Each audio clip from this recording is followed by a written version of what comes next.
The room erupted in applause, but I couldn't move. My daughter-in-law spun under the chandelier, champagne in hand, wearing ivory silk that didn't belong to her. My dress. The one I had guarded for decades. Then the hem lifted, just enough for the gold thread to catch the light. My stitch. My secret.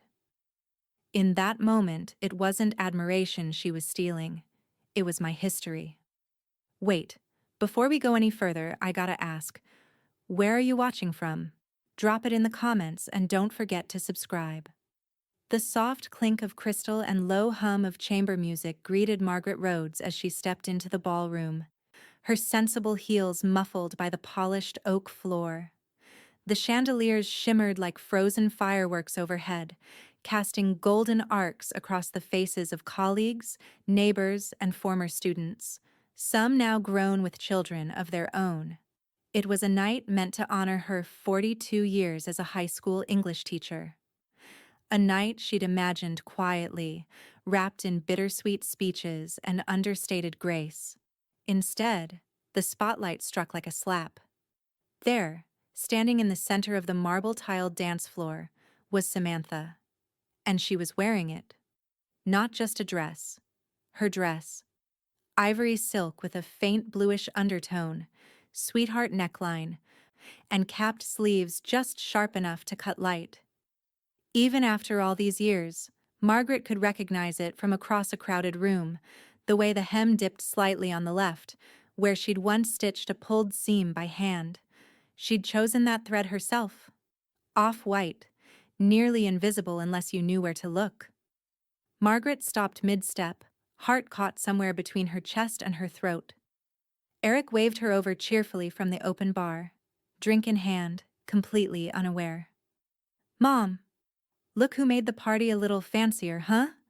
he called, nodding towards Samantha like a proud husband admiring a trophy. Samantha turned slowly, as if summoned by the applause. Her red lipstick curled into a perfect smile and she gave a mock curtsy. The dress flared out slightly, shimmering under the chandelier's glow. Margaret didn't move. "That's vintage, isn't it?" someone nearby said admiringly. "Looks like something out of a Vogue archive." "Oh, this?" Samantha laughed lightly, brushing imaginary lint from the bodice. "Family treasure, I suppose. Can't even remember where it came from. But it felt right tonight." Emily drifted beside Margaret like a shadow, eyes locked on her grandmother's face. "Grandma?" she said softly. "Are you okay?" Margaret didn't answer. Couldn't. Because now she was sure. The stitching along the hem. It was hers. The faint shimmer from the silk, slightly dulled at the neckline, because of the perfume spill Maggie had tried for years to forget. And beneath the left armhole, a tiny pull in the fabric, shaped like a crescent moon. Her repair had held all these years. Not perfectly, but enough to tell a story. And now that story had been hijacked. Margaret's fingers curled around the stem of her wineglass. Her knuckles paled. "I thought," she started to say, then stopped. Her voice had gone thin. Emily followed her gaze, eyes narrowing. "Wait, is that your—" A burst of laughter from the other side of the room cut her off. Samantha had wandered toward the caterers now, posing for selfies with a few of Eric's friends. She draped herself in the elegance of the night like it was tailored for her. Like she belonged in that dress, in this life, under this roof. But she didn't. Not in that dress. Margaret's body finally moved, almost against her will. She crossed the room slowly, weaving between guests who nodded and offered congratulations she barely heard. Every click of her heel echoed like punctuation. Her expression didn't waver, but inside her chest, something coiled tight. As she passed a table, an older woman leaned in to whisper, "She looks stunning tonight, doesn't she? So glamorous." Margaret gave a tight smile. "Stunning," she echoed flatly. From the corner of her eye, she caught her reflection in a gilded mirror, aged but upright, in a navy blouse and pearls, dignified but dimmed. Behind her, Samantha twirled as someone filmed a slow-motion video. Emily brushed her hand. "That's your dress, isn't it?" Margaret nodded once, eyes still fixed forward. Emily's voice dropped, almost reverent. "She stole it." Margaret didn't respond. She didn't have to. Somewhere between the linen-covered tables and the string quartet, her grief began to simmer into something else. Not rage, not yet, but something colder, sharper. She had loved that dress once, not for how it looked, but what it held. The memory of a day, a version of herself, a promise that some things remained hers. Now even that had been stripped without warning. And the worst part? No one noticed. They were too busy applauding the woman in stolen silk. The music swelled as Samantha lifted her champagne flute. "To Margaret," she toasted from the center of the room, grinning as if she owned the night. Margaret raised her own glass, the movement mechanical. Then her eyes drifted back to the hemline. The stitch, her stitch, flickered in the light. A whisper brushed the edge of her mind like a needle tracing thread. Some thefts sparkle more under chandeliers. The champagne was warm, too sweet. Margaret couldn't taste it anyway. She stood near the floral arch, where peonies wilted slightly in the September heat, watching Samantha ascend the low stage at the center of the ballroom. The band had shifted from classical to a breezy jazz number, something showy.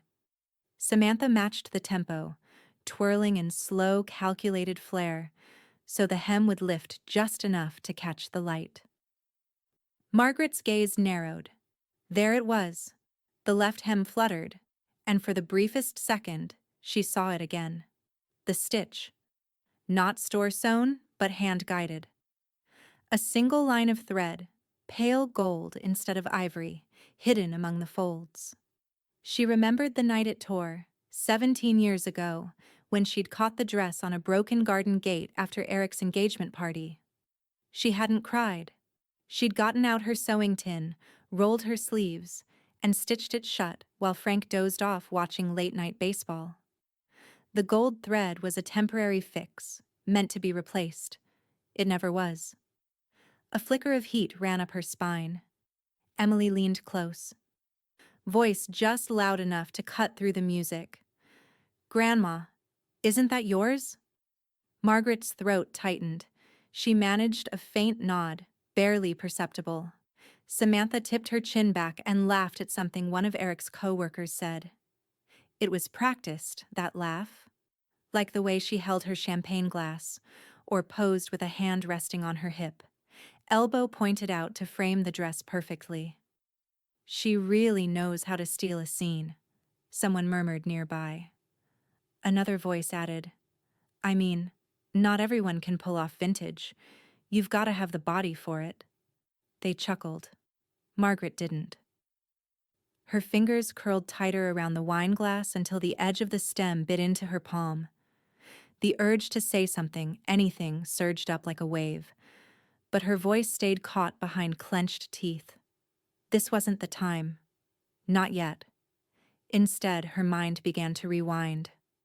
Uninvited. The boutique where she'd first seen that dress had smelled like rose oil and lemon polish.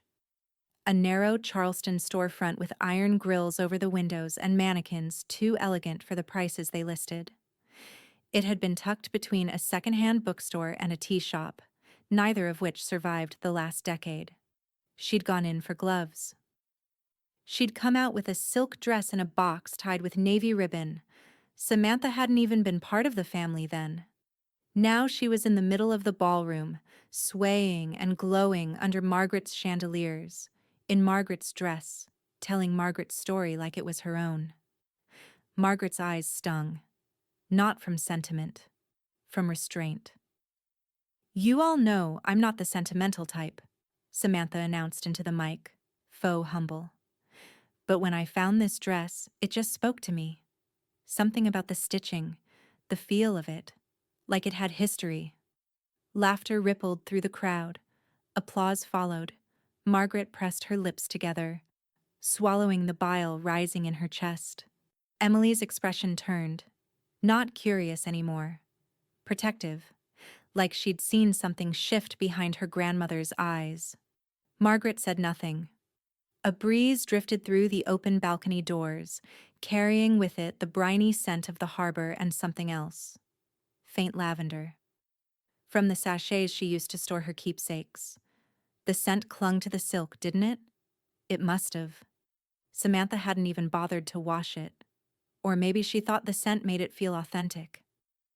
Margaret lowered her glass and stepped quietly to the edge of the crowd, further from the stage, from the noise, from the compliments that landed like slaps. Her gaze never left the hem of the dress. Every stitch she had placed with care, every moment folded into silk. And now it was a costume for someone else's performance. She didn't need a spotlight. She needed a seam ripper. Her grip loosened on the glass just enough to breathe again. She was beginning to understand something. This wasn't just theft. It was erasure. She turned to Emily. "I want you to help me with something tomorrow," she said quietly, without looking away from the stage. Emily's eyes brightened. "Anything." Margaret nodded once. Then the hem lifted again, just slightly, and caught the chandelier's light. The golden thread shimmered like a fuse, waiting. Whisper. Threads carry memories stronger than words. Margaret waited until Samantha's glass was nearly empty. The laughter had dulled into background chatter, and the applause had moved on to someone else's toast. Samantha stood near the bar now, one heel cocked, resting her elbow casually on a highboy table, speaking to a pair of Margaret's old co-workers like she belonged in every corner of this room. Emily gave a slight nod. Now. Margaret approached slowly, wine glass in hand, her pearls glinting under soft lights. Her posture was collected, almost regal, though her fingers were locked in a controlled grip. "Lovely evening," she said, her voice low, steady. Samantha turned, a smile already forming. "Isn't it? Everyone's having such a great time." Margaret didn't return the smile. Her eyes dipped once, just once, to the hem of the dress. The gold thread flashed again, like a signal flare no one else could see. Then she lifted her gaze. "Where did you find that dress?" The words were wrapped in politeness, but beneath them was something far older, something harder. Samantha blinked. There was the briefest flicker, barely perceptible, before her expression smoothed. "Oh, this?" she said lightly, turning her hip out like she needed to be reminded what she was wearing. "Some boutique downtown, couple of years ago." Emily, standing slightly behind Margaret, let out the faintest scoff. Samantha's eyes flicked toward her. "Is something funny?" Emily smiled, but didn't answer. Margaret took a small sip of her wine. Her pulse throbbed behind her ears. "Downtown?" she repeated slowly. "Mm-hmm." Samantha nodded too quickly. "I can't even remember the name. Just this little hole-in-the-wall place. Might not even be there anymore. Total impulse buy. I was shocked it fit, honestly." Eric appeared beside them, laughing at something he'd heard en route. He slipped an arm around Samantha's waist. "You two talking fashion? You should see how many compliments she's gotten tonight, Mom." Margaret turned toward him, her smile practiced. "Yes," she said, "quite the showstopper." Samantha's fingers curled slightly against Eric's side, as if to anchor herself. Emily looked from one face to another, then down at the dress, then back up. Her eyes held steel. Eric glanced between them, sensing friction. Okay, let's not turn this into a fashion tribunal. Mom, you're the guest of honor. Sam just wanted to celebrate you in style." Margaret held his gaze a moment longer than necessary. Then she blinked, and the smile returned, thinner this time. "Of course," she murmured. "Wouldn't want to ruin the night." The three of them stood there in fragile silence, surrounded by music and clinking glasses. Samantha sipped the last of her champagne and set the flute down on the highboy table with a soft clink. Margaret stepped back. "Excuse me, I need a moment." She turned and walked away slowly, deliberately. Not hurried, not shaken. But underneath her skin, her nerves snapped like power lines in a storm. Behind her, she heard Eric mutter, "What was that about?" Samantha didn't answer. Emily waited a beat, then followed her grandmother through the crowd. Guests continued to mingle, oblivious. Someone asked if the shrimp cocktail had been replenished. Someone else checked the time for cake. No one noticed the fault line forming beneath the floorboards. Margaret reached a quieter corner of the ballroom near the windows, where the breeze slid in like silk. She pressed a palm against the window pane, watching her own reflection blur against the dark Charleston skyline. Emily joined her, silent at first. "Finally." "She lied," the girl said. "I know," Margaret replied. "She didn't even blink. She never does." They stood like that for a moment, 3 generations distilled into 2 quiet figures in the dark, while behind them, Samantha laughed again, louder this time, as if to drown out something only she could hear. Margaret's eyes returned to the dress reflected in the glass. The hem swayed with every step Samantha took. The gold thread glimmered like a buried signature, one only she could read. She didn't need to expose the lie tonight. She just needed to make sure Samantha knew she recognized it. She turned her head slightly and said, without looking away from the window, "Tomorrow, we open the chest." Emily nodded slowly. "She's not ready for you." Margaret's lips barely moved. She should be. From across the ballroom, the hem lifted again. Whisper, "The hemline betrayed her. I would too." The next morning broke cool and gray, the kind of Charleston day that left everything damp with the memory of rain, even if none had fallen. Margaret sat at the edge of her bed in a house too quiet for how loud her thoughts had become. The celebration had left behind faint traces: cake crumbs on the counter, a half-drained bottle of red on the kitchen table, a single guest napkin tucked into a vase like a forgotten offering. She stood slowly, joints stiff from age and something less visible. The cedar chest lived in her walk-in closet, pressed flush against the far wall beneath the hanging coats. Frank had made it for her their second Christmas, before Eric was born, before the school tenure, before Samantha ever learned how to fake a smile. She knelt carefully, running her hand across the lid. The surface was worn smooth, but the scent of cedar still lifted like a ghost the moment she touched it. Her fingers found the brass latch, and she clicked it open. The lid rose with a quiet sigh. Inside, the lavender sachet lay undisturbed in the corner, thin as paper now, its scent delicate but distinct. And the hanger, the one wrapped in ivory satin ribbon, was there too, alone. Margaret stared at it. The dress had always lived here. Folded once, then hung just so. She had wrapped it in a muslin garment bag, tucked with lavender, and sealed it like a memory. Even in the months after Frank died, she'd never opened this chest without feeling some small comfort. Now it stared back at her like an open wound. Emily stood just inside the closet doorway, silent, watching. Margaret didn't look up. "It's gone." Emily stepped closer. "Are you sure you didn't move it? Maybe for dry cleaning or—" "No." The word was flat, final. Margaret touched the edge of the hanger, then let her hand fall away. Emily lowered herself into a crouch beside her. "When's the last time you opened it?" "A month ago, maybe a little more." She let the words fall like dust. "She came by that weekend, said she wanted to help reorganize before the party." "Samantha?" Emily asked, already knowing the answer. Margaret nodded. "She was in this closet?" "Yes." The word tasted different now, like confirmation. Emily's mouth tightened. "She was in here alone." Margaret shut the chest slowly, as though sealing in rage. The hemline, the scent, The way the dress had fit her like it had never belonged to someone else, because Samantha had planned for it to look that way. She hadn't just borrowed the dress. She had studied it. Margaret rose to her feet, spine rigid. She wanted to wear it where it couldn't be questioned, where it looked like a tribute, not a theft. Emily stood too. But why this dress?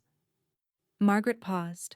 Her eyes moved to the corner of the closet where her sewing box sat, tucked beneath a row of old shoeboxes.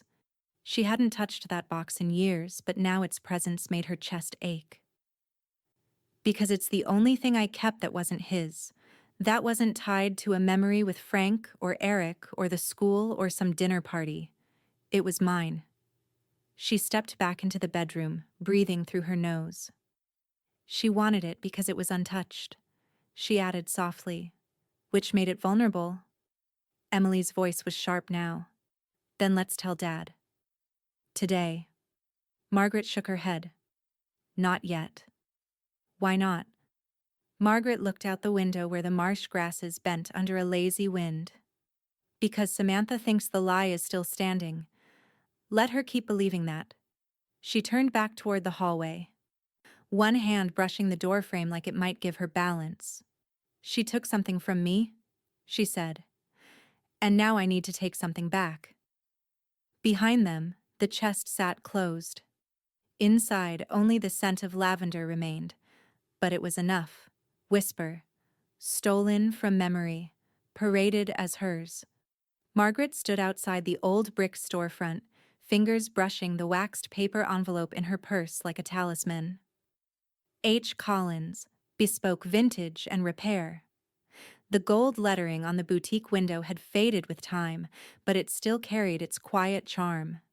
Inside, the shop was exactly as she remembered, sunlight filtering through gauzy curtains, the scent of sandalwood and old thread. A mannequin in the front wore a tea-length gown of pale blue tulle. Hand-stitched, no doubt. Honest work. She stepped in, and a small bell announced her return. HarperCollins looked up from behind the counter, a pair of half-moon glasses perched on the bridge of her nose, a tomato-shaped pincushion strapped to her wrist like a bracelet. Well, I'll be, Harper said, smiling. If it isn't Margaret Rhodes. You haven't aged a day since you walked in here arguing with me about bias tape. Margaret allowed herself the smallest of smiles. And you still owe me an apology for that. Harper waved a hand. I owe you more than that. You taught me how to whip stitch properly. That alone saved my reputation with 3 brides and a historical society. She paused, taking a closer look. But you didn't come here for memory lane, did you? Margaret reached into her bag, pulled out the old folded receipt. Yellowed with time, edges soft.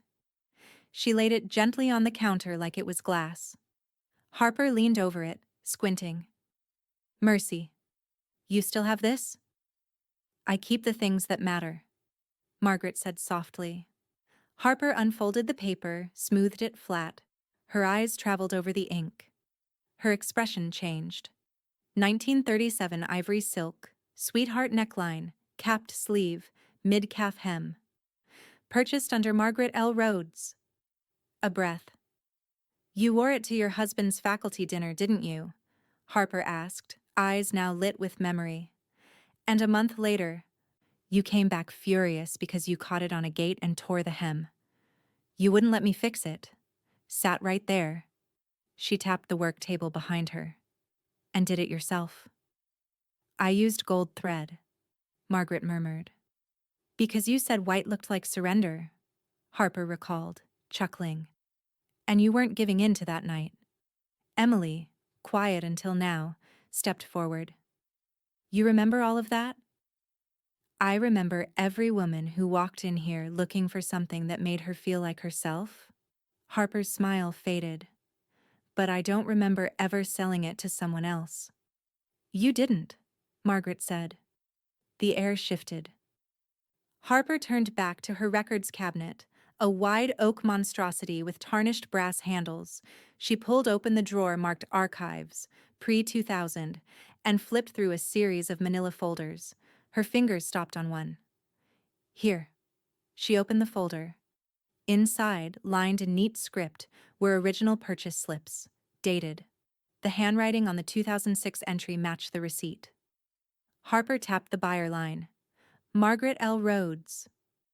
Emily stepped forward and pulled out her phone. May I? Harper nodded. The shutter sound clicked twice. Emily angled for a close-up. A third photo captured the boutique's dated business license framed on the wall behind Harper's head, just in case. Margaret exhaled slowly, not with relief, with purpose. I thought I was going crazy, she said. I thought maybe I'd misplaced it, forgotten where it went. That maybe I'd imagined the whole thing. Harper frowned. Someone wore that dress? Margaret met her eyes. To my retirement party. Harper winced. Oh, honey. She claimed it came from a boutique downtown, Emily said, acid sharp. Didn't even blink when she lied. Harper straightened. Well, now you have something better than her lies. Margaret looked down at the receipt, the shop record, the threads of truth laid bare. Proof is stitched deeper than fabric, she said, barely above a whisper. Harper reached beneath the counter and slid a business card across. If you need me to say all this again in a room with a judge, I'll show up in pearls. Margaret took the card. I may take you up on that. Outside, the street bustled with weekend foot traffic. Families heading to brunch, college kids with coffee, joggers weaving through tourists. Ordinary life, unaware that something extraordinary had just reawakened. Margaret stepped onto the sidewalk and paused. She turned back once, just to look through the glass. Samantha had paraded in her dress, but Margaret had just taken the first step toward reclaiming it. Whisper. She wore my past. I'll wear her downfall. The brunch was Samantha's idea. A casual thank you for close friends and family, she'd called it. Though the catered spread, white linen napkins, and monogrammed place cards suggested otherwise. She hosted it on her patio, where sunlight filtered through the wisteria and mimosa glasses sparkled like polished lies. Margaret sat at the far end of the table, napkin folded neatly in her lap, expression unreadable. Emily sat beside her, phone discreetly tucked under the edge of her plate, camera lens peeking out just far enough to catch the moment if needed. Honestly, Samantha chirped from the head of the table. I didn't even know it was anything special until I found out how many people loved it. Vintage has always just spoken to me. Her voice was effortless, smooth like syrup, but her posture was coiled. She wasn't lounging, she was performing. One of her friends leaned in, already half a mimosa deep. That dress, though, you have to tell us the story behind it. It looked like something from a museum. Samantha laughed airily, tilting her head just so. Oh, it was passed down, through my side of the family, great-aunt something or other. My mother swore it came from a little boutique up north, but no one remembers the details. You know how stories go. Margaret's jaw didn't move, but her fingers, resting lightly on her water glass, tightened. Emily barely breathed. Samantha was still talking. I almost didn't wear it, honestly, but something about it just felt like history, you know? Like it belonged in the room. Oh, it did, one of her guests gushed. You stole the show. Samantha smiled. Not a flicker of guilt crossed her face. Margaret leaned forward. Her hands moved calmly like she was adjusting the placement of her silverware, but instead, from beneath the cloth napkin in her lap, she slid a single folded photo across the table. Unfolded side down, right beneath Samantha's plate. It landed with the softest whisper. Samantha didn't react at first. Didn't look down. She was still mid-sentence. Then her eyes shifted. Just barely. She lifted her plate instinctively to dab at her napkin and saw it. Her hand froze. She knew exactly what it was. A photo. High resolution. Boutique receipt at the top. handwritten shop record below. The unmistakable date, name, and note at the bottom. Client did own repair, insisted on gold thread, refused professional work. Samantha blinked once, then smiled wider. "That's such a sweet gesture," she said aloud, tucking the photo quickly under her cloth napkin as if it had never existed. "It's really lovely, having family here. I don't say it enough." Margaret didn't look at her. Eric, seated 2 chairs down, tilted his head. "Everything okay?" "Of course," Samantha replied brightly, her voice half an octave higher.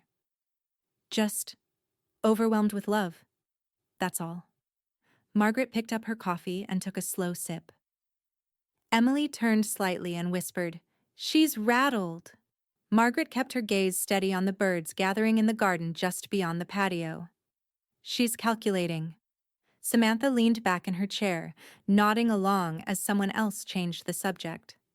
She made a comment about summer recipes and laughed at the appropriate times, but her fingers were too still now.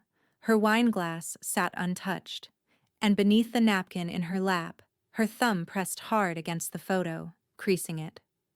Margaret allowed herself one glance in Samantha's direction. Not a glare, not even a challenge, just recognition, the kind that doesn't blink. Samantha met her eyes for a fraction of a second, then looked away. Eric glanced between them again, his brow furrowed, the beginning of a suspicion he didn't know how to name yet. But it had started. The unraveling.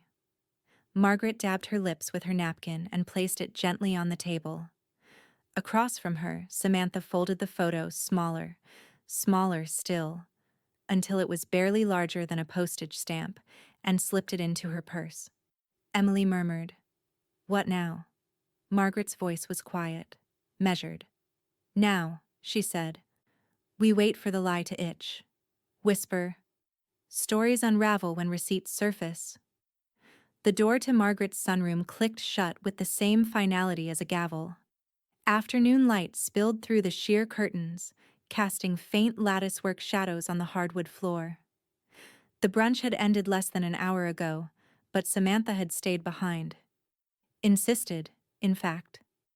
Now she stood just inside the doorway, arms crossed, purse still slung over her shoulder like armor.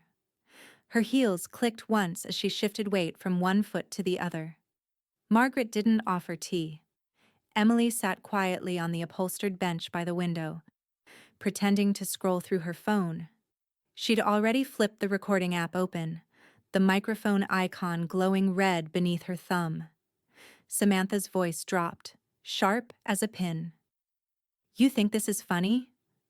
Margaret looked up from the small ceramic dish of lavender candies on the coffee table.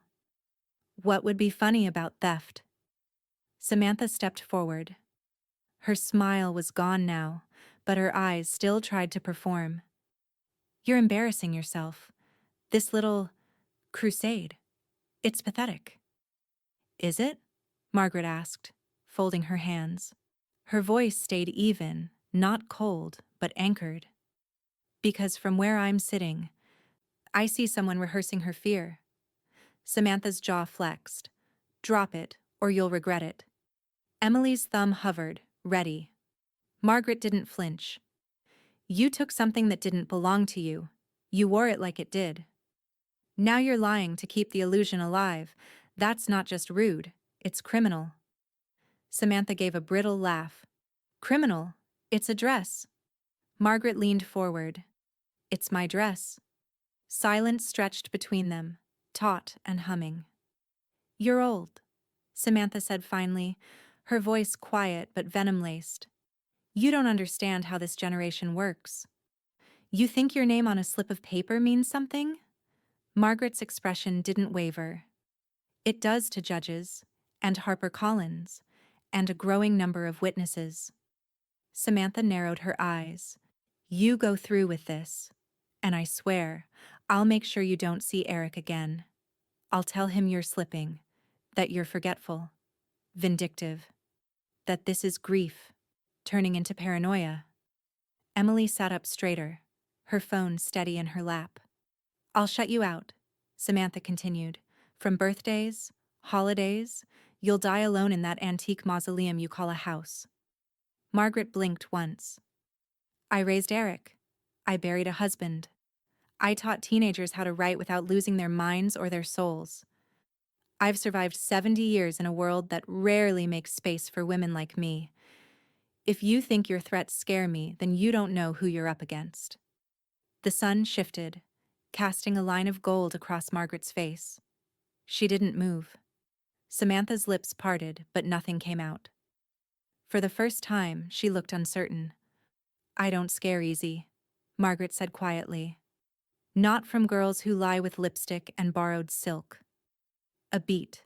Then Samantha's jaw clenched. She turned on her heel, stormed to the door, and yanked it open so hard the stained glass panel rattled. The wind caught the edge of her blouse as she disappeared down the hall. They heard the front door slam a moment later. The house exhaled. Emily looked up from her phone. Got it. Margaret reached for a candy and unwrapped it slowly, fingers steady. She's going to come harder now, Emily said. I know. Margaret didn't look shaken. She looked prepared. Did you see her face? Emily asked. She was actually afraid. Not just annoyed. Afraid. Margaret let the candy dissolve on her tongue. Fear, she said, is a thread people like her try to stitch into others. But it doesn't hold unless you let it. Emily smiled faintly. Margaret stood, smoothed the front of her blouse and walked to the sunroom window. Outside, Samantha's car peeled out of the driveway. Fast. Reckless, but in retreat. The kind that only happens when the performance cracks. Whisper. Fear isn't stitched into me. Emily sat cross-legged on Margaret's couch, laptop open, phone connected via cable. Her fingers moved fast, dragging the audio file into a password-protected folder labeled May 20, Confrontation Raw. The red waveform flickered for a moment, then went still. Backed up twice, she said. One copy in the cloud, one on my external drive, encrypted both. Margaret nodded from the armchair, a hand resting on the armrest like it was porcelain. Good. The sun had shifted behind the house, leaving long shadows on the floor. Outside, the trees rustled quietly, calm after the storm. Emily unplugged the phone and looked at her grandmother. Ready? Margaret reached over to the antique side table and picked up the small silver rotary phone, Frank's old desk line, still wired to the wall. She turned the dial with purpose, each number clicking slowly back into place. It rang twice. Then a voice answered. Deep, even, and just a little curious. Clark Jensen. Margaret straightened. Clark, it's Margaret Rhodes. There was a pause, then warmth. Maggie. Haven't heard that voice since you rewrote my daughter's college entrance essay. You said it needed teeth. And you gave it fangs. What's going on? Margaret's eyes flicked to Emily, who stood now beside her, watching carefully. I have a legal situation, Margaret said. A personal one. Clark didn't interrupt. I had a vintage dress, custom stitched, purchased years ago. It was stolen from my home by my daughter-in-law and worn publicly. She's now lying about its origin, even fabricating a family history around it. I have a boutique owner who's willing to testify to the purchase and the custom repair. And I have receipts, photographs, and a recording. Clark whistled low under his breath. That's not just theft. That's deception tied to reputation.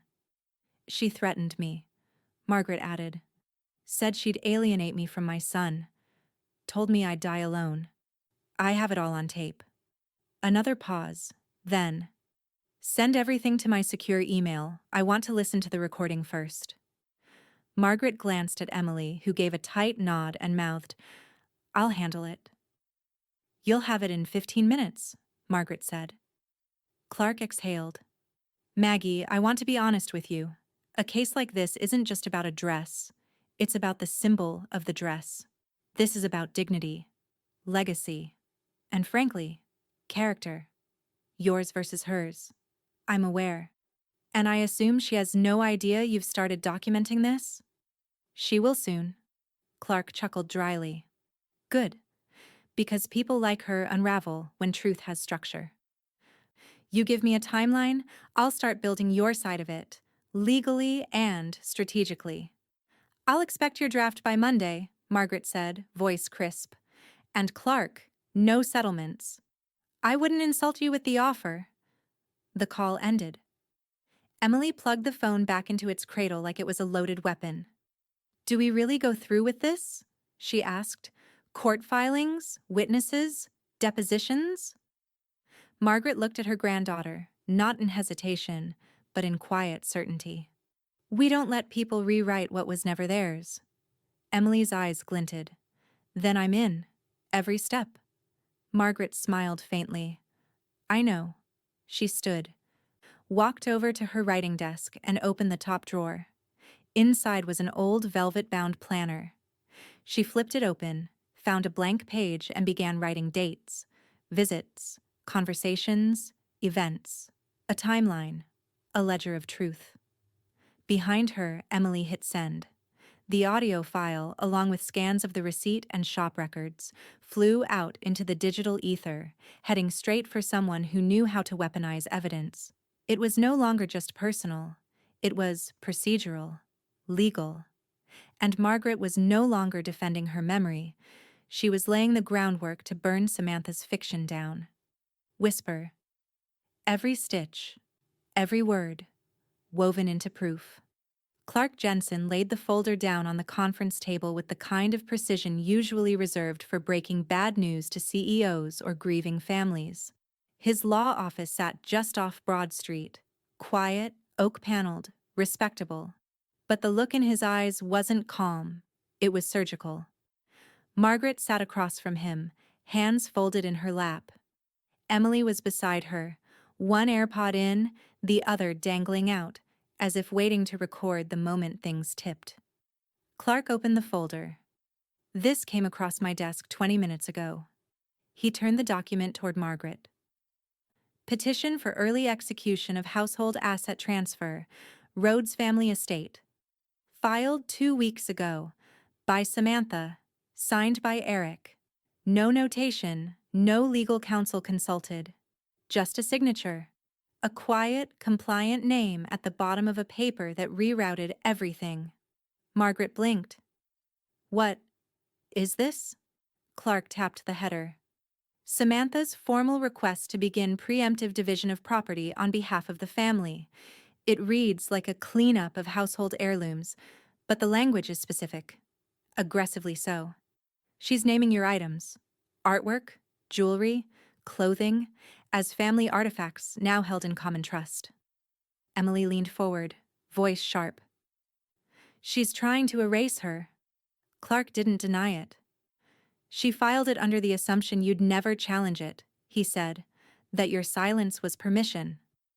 Margaret picked up the paper with fingers that no longer trembled. She used Eric, she said. He didn't know what he was signing. Clark nodded grimly. I believe that. Margaret's jaw clenched. But he signed it anyway. Emily sat back, stunned. How long would it have taken to become permanent? Not long. If you hadn't started asking questions, this would have slid through probate like butter. Once approved, it would have been a nightmare to untangle. Your name wasn't even listed in the asset narrative, Margaret. Margaret closed the folder and rested her hand on top of it, as though weighing its contents. She's not just a thief, she said. She's an architect. Clark nodded again.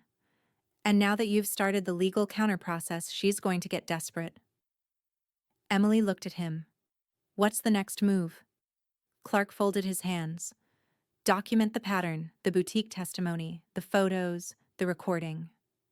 Now add this: financial deception, misrepresentation of ownership, coercion. I want dates, behavior shifts, odd visits. Anything you noticed, no matter how small. We'll build this like a fraud case, and we'll win it like one. He leaned forward. But I need you both clear-eyed about what this becomes. Margaret raised an eyebrow. Clark continued. This won't stay quiet. Samantha won't let it. Once we file, she'll play every sympathy card she has. Crying daughter-in-law, confused elderly mother, manipulated son.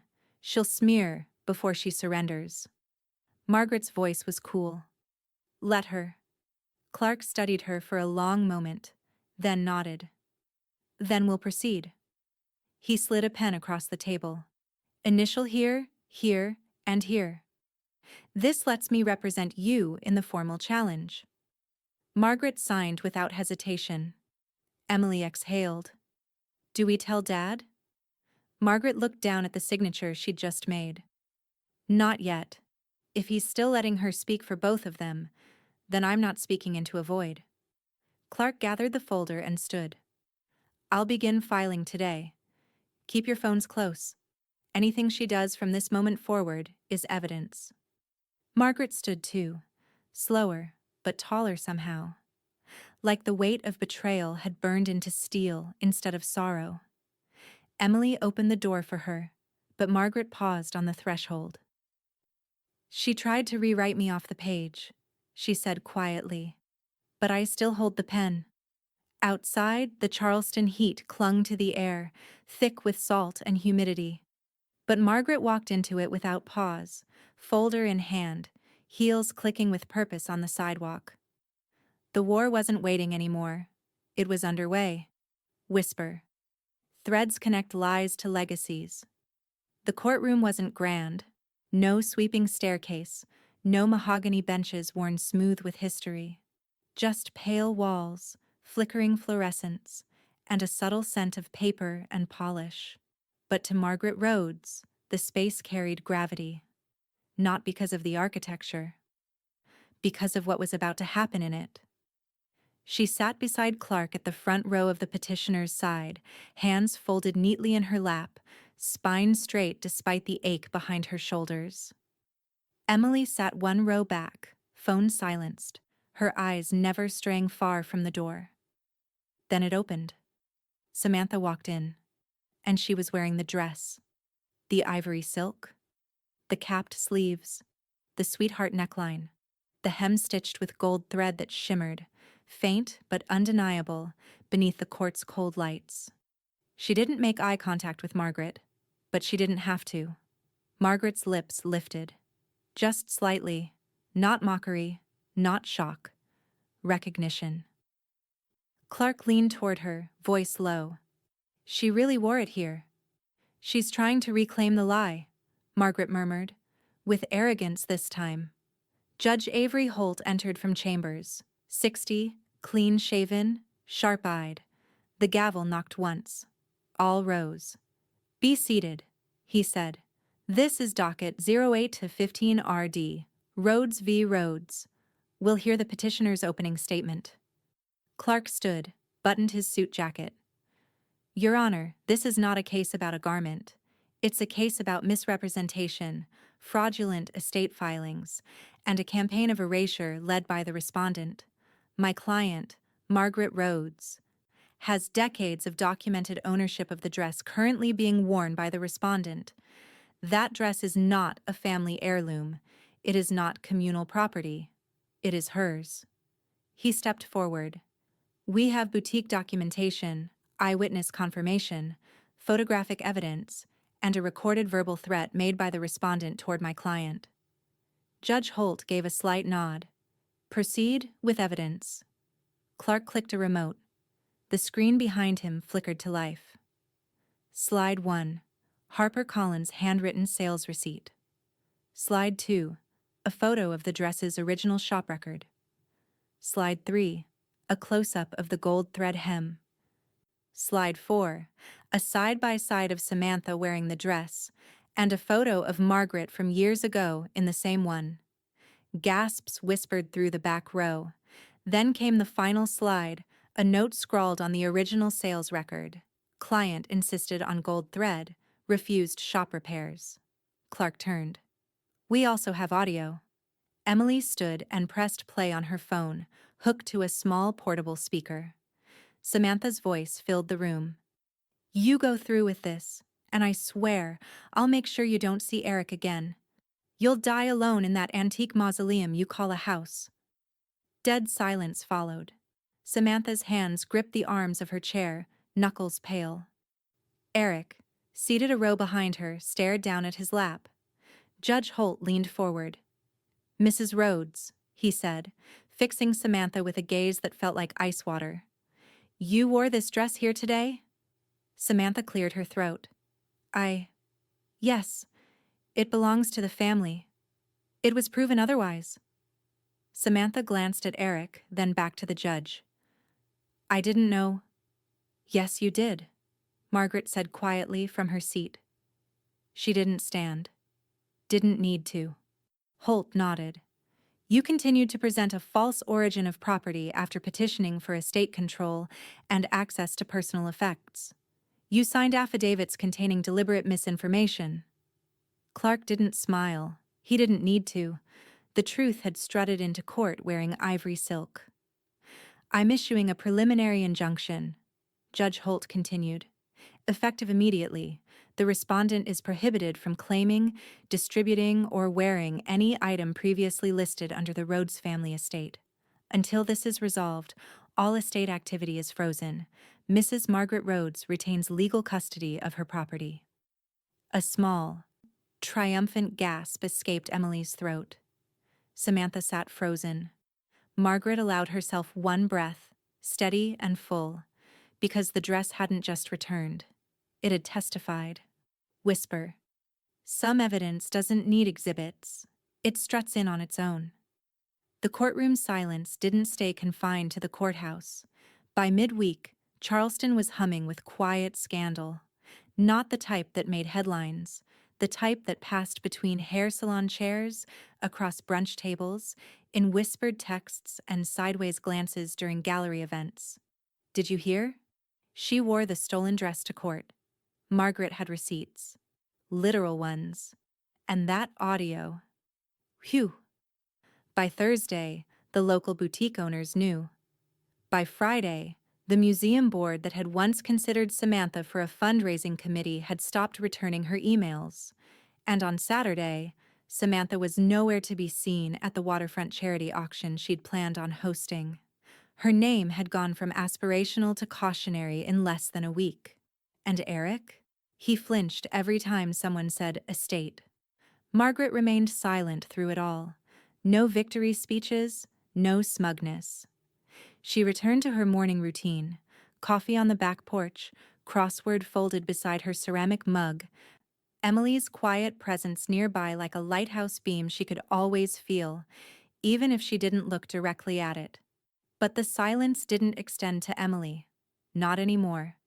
She found Eric in the backyard of his own home on a muggy Sunday afternoon, watering a garden Samantha never touched. Hey, he said, wiping his hands on his jeans, the hose still trickling at his feet. Hey, she replied. He gestured to the raised bed. Trying to salvage the squash. Root rot's kicking my ass. Emily didn't take the bait. She blamed Grandma for everything. Eric's jaw twitched. She forged paperwork. Emily continued. Lied under oath. Threatened Grandma in our house. And you signed her petition like it was a grocery list. I didn't read it that way, he said quietly. No, Emily said, arms crossed. You didn't read it at all. Eric looked away. You enabled her, she said. You let her shrink Mom's presence down to a hanger in a closet and didn't ask why. I didn't know what was happening. That's the problem, Emily snapped. You didn't want to know. It was easier that way. He turned then, slow, heavy. I'm not proud of it. I don't need you to be proud. I need you to stop pretending you're powerless. He blinked as if her words had stunned him more than he expected. You still have a mother? She added, softer now. But if you keep letting Samantha write the script, you'll lose her anyway. Then she walked away. Eric stood there long after the hose went limp in the dirt. Back at Margaret's house, Emily returned to find her grandmother sitting on the porch swing, the breeze lifting the edge of her linen blouse. The courthouse folder sat untouched beside her, as if it could wait forever.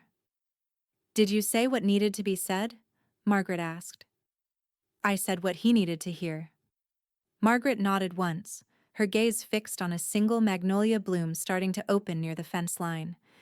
She didn't ask for details. Didn't ask for Eric's reaction, because Margaret had long since learned the difference between noise and change. The former was immediate, the latter took root quietly. And Samantha? She hadn't returned a single call since court, but Margaret wasn't watching her phone. She was watching the horizon. Because truth, once let loose, finds its own way through people, through cracks, through families, through legacies. It didn't need her to shout, just to endure. Whisper. Truth threads its way into every corner. Emily didn't notice the missing jewelry until she went looking for the locket. It was early Tuesday morning. Margaret was in the kitchen, steeping black tea with a slice of orange, when she heard the closet door slide open down the hall. A few moments later came the soft sound of shifting boxes, then the unmistakable hush that comes with absence. "Grandma." Emily's voice floated down the hallway, alert but careful. Margaret turned off the kettle. Emily appeared in the doorway, holding an empty velvet case. The blue one, the one that had once held Frank's mother's sapphire brooch and the gold filigree locket Margaret had worn for every school picture day. "They're gone," Emily said quietly. Margaret didn't blink. She reached for her teacup, stirred the honey in. Emily set the case on the table. "I checked the others, the pearl earrings, the silver cufflinks, your charm bracelet. Missing." Margaret took a sip of her tea. "She's slipping." Emily frowned. "You're not surprised?" "No." "You think it was her?" "I know it was her." Emily leaned against the counter, brows knitting. "Then we call Clark?" Margaret nodded. "And the police?" Emily's mouth tightened. She came into the house again. She never stopped. She's just gotten bolder. By noon, Clark had filed a theft report with the Charleston Police Department and connected them with Harper Collins, who, without hesitation, agreed to go on record. "She came into my shop twice before the retirement party," Harper explained over the phone, voice firm. "Said she was studying vintage silhouettes. I remember thinking how odd it was, the way she kept asking how repairs show up under flash photography." "She was casing it," Emily muttered. Harper's voice hardened. "I didn't know until court that it was your dress. If I had, believe me, I'd have thrown her out with her fake Chanel purse." Clark added Harper's statement to the growing affidavit file and copied the police report into Margaret's estate protection dossier. "You realize," he said, "this shifts the narrative. From inheritance fraud to active burglary." Margaret closed the folder gently. "Good." Word traveled fast, again. Only this time it wasn't just gallery gossip and boutique whispers. This time it was public. Samantha had gone online. The post hit Facebook first, a long-winded rant about elderly manipulation, fabricated documents, and family betrayal, littered with half-truths and red herrings. Then came the Instagram story, 47 slides long, accusing Harper of forging boutique records, Emily of digital hacking, and Margaret of weaponizing nostalgia to control the family. By the next morning, the account was locked, but screenshots had already circulated, and the comments had turned. "Girl, you stole a dress. Now you're stealing jewelry? This ain't Desperate Housewives, it's court documents. Why would Harper lie? She's run that boutique since the 80s. Audio doesn't lie." Margaret didn't respond. She didn't log in, didn't post a rebuttal, didn't even change her routine. Instead, she wrote the dates of the jewelry disappearance into her planner. June 3rd, locket discovered missing. Case found emptied. June 3rd, Police report filed. She wrote it in ink, because some truths shouldn't be erased. Emily stood beside her in the study as she closed the planner and tucked it back in the drawer. I don't understand what she's trying to prove, Emily said. If she wanted people to believe her, she should have stayed quiet. Instead, she's blowing holes in her own story. Margaret glanced at her, eyes calm. She's unraveling. The more she loses control of the narrative, the more she lashes out. She's dangerous. Yes, Margaret said softly, but predictable. She reached into the cedar chest, now locked with a small brass key she wore on a chain. Carefully, she laid inside a small cloth pouch containing what jewelry remained. She knows I'm keeping record, Margaret said, and still she digs. That tells me one thing. What? She's out of rope. Whisper. Every theft is another stitch in her noose. Samantha didn't see the officers until they stepped through the boutique's front door. She was mid-sentence, explaining to the young assistant manager how vintage brooches could absolutely qualify as estate assets, when the Charleston PD entered, followed by a plainclothes investigator and one sharply dressed attorney holding a thick file. Clark. The assistant vanished behind the curtains. Samantha turned, smile faltering. Mrs. Rhodes? The officer asked, voice clipped. Samantha smoothed her blouse. Yes? We have questions regarding items reported missing from a secured residence. Jewelry, a locket, possibly linked to an active probate case. Her eyes flicked toward Clark. You have no right to question me in public. Clark opened the folder, calm as ever. We're well within legal bounds. These aren't accusations, they're confirmations. Behind him, another officer held up a clear plastic evidence bag. Inside it, a brooch Margaret had worn in her 50th anniversary photo. Samantha's face didn't change, but her hands twitched. Harper stepped out from behind the register counter. She tried to sell it to me, she said clearly. Said it was from her late mother-in-law's donation pile. I recognized it the second she unwrapped it. Samantha snapped. That's not true. But the room had already frozen. Clark stepped closer. You've been recorded, Mrs. Rhodes, twice. A silence. Then, like clockwork, Emily stepped forward from the boutique's front stairwell, phone in hand. You should have checked for mirrors, she said. Your reflection's louder than your mouth. She tapped the screen, played the audio. Samantha's voice, again. If I can flip the brooch and the locket at that vintage place on King Street, I could make rent back before he notices. Margaret doesn't even know it's missing yet. Trust me, I can spin the story later. No background noise, no edits, just clarity. Clear enough to collapse a house of cards. 1 week later, courtroom 2C. Samantha sat stiff in her chair, dressed plainly this time. Beige blouse, no jewelry, no silk, no smile. Margaret entered, flanked by Clark and Emily, her hands empty but her presence full. Judge Holt took the bench. His expression didn't waver. We are here today to address the amendment to probate petition E0815RD, he said. Following new evidence, including audio recordings, sworn statements, and a confirmed chain of possession, we now consider the respondent, Samantha Rhodes, in violation of multiple clauses pertaining to estate fraud, unauthorized sale of property, and attempted misrepresentation of familial assets. Samantha opened her mouth.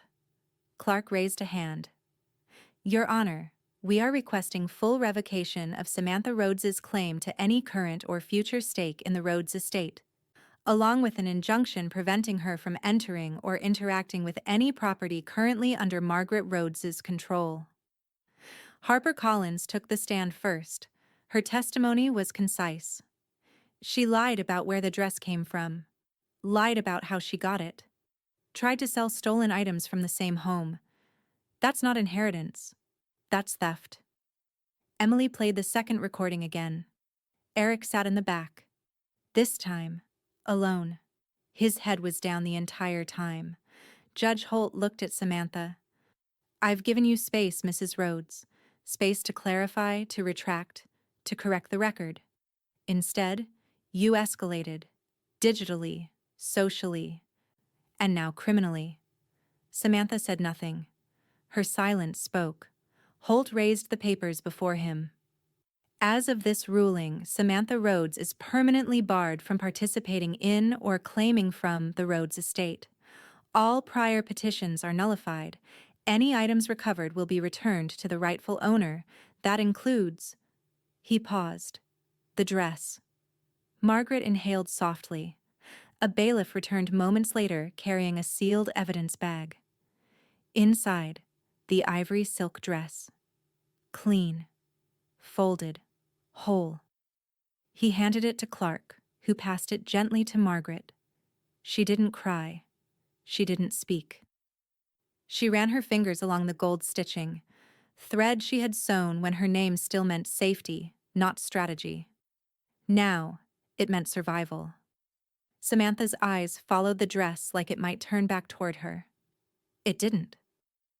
Eric remained seated as the room emptied, a man watching a life splinter between truth and complicity. He never looked up. Margaret stood in the doorway and paused. Then she turned, holding the dress with both hands. "My stitches," she said, just loud enough for the front row to hear, "held longer than your lies." She walked out. Whisper. My stitches held longer than her lies. The house was quiet again, but this time, it wasn't the silence of caution. It was the hush that follows a storm when even the trees seem to stand taller. Margaret sat on the edge of her bed, the ivory dress draped across her lap like a sleeping thing. Her hands moved gently over the gold thread hemline, tracing it as though reading braille from another life. The stitch was still strong. Every loop held. A scar turned into structure. Emily stood in the doorway, arms folded, watching her. "It belongs here," she said. "Not on her." Margaret didn't answer at first, just kept her hand moving, a fingertip brushing over the capped sleeve, the sweetheart neckline. The invisible darts she'd added herself to make it fit just right. Finally, she said, "When I first wore this dress, Frank called me a vision. I was terrified of the dinner. All those tenured professors and their brittle wives." Emily smiled. "And?" He slipped a gold cufflink into my hand and said, "They'll remember you because you didn't try to disappear." Emily crossed the room and sat beside her. "You never did." Margaret folded the dress carefully. Not ceremoniously, intimately, like something returning to where it always belonged. Together, they walked to the cedar chest. Margaret unlocked it with the brass key still hanging around her neck. The hinges gave a low sigh as the lid rose. Inside, soft muslin still lined the bottom. The lavender sachet had been replaced the day before. Fresh, sharp, protective. Margaret laid the dress in slowly. "I thought I had to wear it again," she said, "to remind the world, to make a point." Emily looked at her. "You didn't," she said. "You were the point." The lid closed with finality. No sound, no fanfare, just a lock clicking into place like punctuation. That evening, the doorbell rang. Margaret opened it to find Eric standing there, dressed simply. No coat despite the breeze, hands in his pockets like a boy who knew he was late to something important. "Hi," he said. She stepped aside. "Come in." He entered slowly, looking around like everything might have shifted since his last visit. It had, but not in ways furniture could reflect. They sat in the living room. Not close, not far. "I should have seen it," he said. Margaret didn't respond. "She told me you were tired, confused, that you were struggling after retirement. I believed her. Still, she waited." "I didn't just fail you," Eric said. "I betrayed you." Margaret sipped her tea. Then, finally, "You let someone speak for you because it was easier." He nodded. I did. A pause. I don't expect forgiveness, he said. Margaret set her cup down. Then you won't be disappointed, she replied. Not completely. His eyes lifted. She added, You don't get all of me back. But you get enough, if you earn it. Tears threatened, but he blinked them away. I'll start here, he said. I'll be around, I'll listen, I'll show up. Margaret gave a faint nod. You'll need to. He stood to go, but hesitated. Was it worth it? He asked. The fight? She looked toward the hallway, where the cedar chest waited quietly in shadow. Yes, she said, because the fight wasn't just about a dress. Later that week, Margaret walked through the farmer's market. Vendors called her name. Strangers smiled with quiet admiration. One woman passed her and whispered, Good for you. She didn't reply. Didn't need to. The truth had already threaded itself into town, not through scandal, through steadiness. And when Margaret got home, she checked the lock on the cedar chest, poured herself a glass of red wine, and sat on the porch with her planner open on her lap. She flipped to the next blank page. There were still things to write, still things to protect. Because some heirlooms don't hang on walls or sit behind glass. Some live in memory, and muscle, and the hands that never stopped stitching. Whisper. Some heirlooms protect more than wardrobes. The Charleston Museum was quiet on weekday mornings, before the school tours, before the buzz of weekend families and out-of-towners snapping photos by the marble columns. Margaret preferred it that way. The curator led her and Emily into the climate-controlled textile wing, where light filtered softly through UV-protected glass. Waiting inside the new exhibit case was an elegant display mannequin, neutral linen skin, arms slightly bent, posture dignified. Margaret stepped forward, the garment bag folded over her arm like an old companion. She unzipped it slowly, revealing the ivory silk dress one final time. The curator took it with reverence, her gloved hands steady. We've placed a shallow riser beneath the skirt to highlight the gold thread hem. It'll catch beautifully under the lights. Margaret nodded. Emily stood beside her, silent, hand lightly brushing her arm. On the plaque just beneath the display, the text was already etched in brushed bronze. Ivory silk mid-century dress, stitched with history, defended with truth. Donated by Margaret L. Rhodes. Behind them, a few invited guests had gathered. Harper Collins stood at the back, a silk scarf knotted loosely at her throat, pride glowing from her face like a well-tended fire. She looks better here, Harper said quietly as she approached. Safe, seen. Margaret smiled faintly.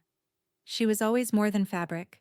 Judge Holt had sent a letter, neatly framed and propped beside the exhibit case. Not official court stationery, just his personal monogram embossed in the corner. Mrs. Rhodes, your defense of truth and legacy is a lesson in clarity, one many forget to teach, or live. Charleston is better for having you in its threads. Avery Holt. Emily read it aloud under her breath and smiled. That's more poetic than I thought he had in him. Margaret glanced around the room. Sometimes truth invites eloquence. Eric arrived late, as if deliberately choosing a moment where the room had already settled. He stayed at the back, hands folded. No applause. No speeches. Just presence. Margaret saw him. She didn't wave, but she nodded. He nodded back. Later, after the others had filtered out, Margaret and Emily remained by the case. Just the three of them now. Grandmother, granddaughter, and the dress that had outlived every lie sewn around it. She's in good hands now, Emily said. No, Margaret said gently. She's in history now. She reached up and ran one finger along the glass, just above the shoulder seam. I was never just fabric, she whispered. I was foundation. The walk home was slow, warm. The sun filtered through the oaks. The street smelled faintly of gardenias. Margaret didn't speak until they reached her porch. "I thought it would feel like losing something again," she said. "Letting it go." Emily looked at her. "And?" Margaret's voice was steady. "It feels like I gave it somewhere it can never be taken again." That evening, she pulled her planner from the drawer once more and turned to the final blank page. She didn't write anything. She just traced the edge with her finger. No more records to keep. Just one story, stitched tightly, told fully, from theft to thread, from silence to statement, from memory to museum, because legacy wasn't what survived you. It was what you guarded so fiercely it outlived theft, outlived lies, outlived fear. She looked toward the cedar chest in the hall. It was still locked, still quiet, still hers. But now it was no longer holding the most precious thing. That was across town, standing upright in a glass case, lit from above like a monument. And when the hem lifted, it didn't just reveal stitches. It revealed my victory. Whisper. Threads weave legacies stronger than lies.